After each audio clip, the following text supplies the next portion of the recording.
RSS ಟೀಕೆ ಮಾಡಿದ್ರೆ ಒಂದ್ ಕಡೆ ಸೋನಿಯಾ ಗಾಂಧಿ, ರಾಹುಲ್ ಗಾಂಧಿ ಇವ್ರ ಕಡೆ ಗಮನ ಕೊಡ್ತಾರೆ, ಎರಡನೇದು ಮುಸಲ್ಮಾನರು ಅವ್ರ ಕಡೆ ಗಮನ ಕೊಡ್ತಾರೆ.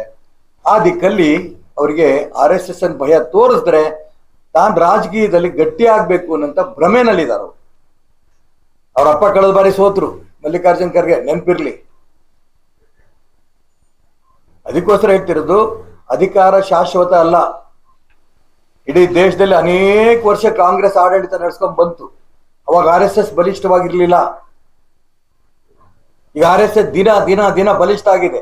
ಇಡೀ ದೇಶದಲ್ಲಿ ಕಾಣ್ತಾ ಇದೆ, ಪ್ರಪಂಚದಲ್ಲಿ ಕಾಣ್ತಾ ಇದೆ.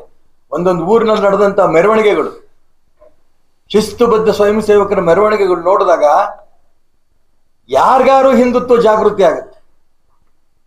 ಈ ದೇಶಕ್ಕೆ ಭವಿಷ್ಯ ಇದೆ ಅಂತ ವಿಶ್ವಾಸ ಬರುತ್ತೆ. ಹಾಗಾಗಿ ಈ ಒಂದು ಕಾಂಗ್ರೆಸ್ನವ್ರ ನಾಟಕ ಇದೆಯಲ್ಲ, ಇದನ್ನ ಆಡಕ್ ಪ್ರಯತ್ನ ಮಾಡ್ತಾರೆ. ಇನ್ನೂ ಕೂಡ ಜಾಗೃತ ಹಿಂದೂಗಳ ಹತ್ರ ಛೀಮಾರಿ ಹಾಕ್ಸ್ಕೋತಾರೆ. ಇಡೀ ದೇಶದ ಅನೇಕ ರಾಜ್ಯದಲ್ಲಿ ಕಾಂಗ್ರೆಸ್ಸಿಗೆ ನಿರ್ನಾಮ ಆಗಿದೆ, ಕೇಂದ್ರದಲ್ಲೂ ಕಾಂಗ್ರೆಸ್ ನಿರ್ನಾಮ ಆಗಿದೆ. ಅಲ್ಲೊಂದು ಇಲ್ಲೊಂದು ಕಾಂಗ್ರೆಸ್ ಸರ್ಕಾರ ಗುಟು ಗುಟು ಅಂತಿದೆ. ಅದ್ರ ಜೀವನೂ ಹೋಗುತ್ತೆ ಈ ರೀತಿ ಮಾತಾಡಿದ್ರೆ.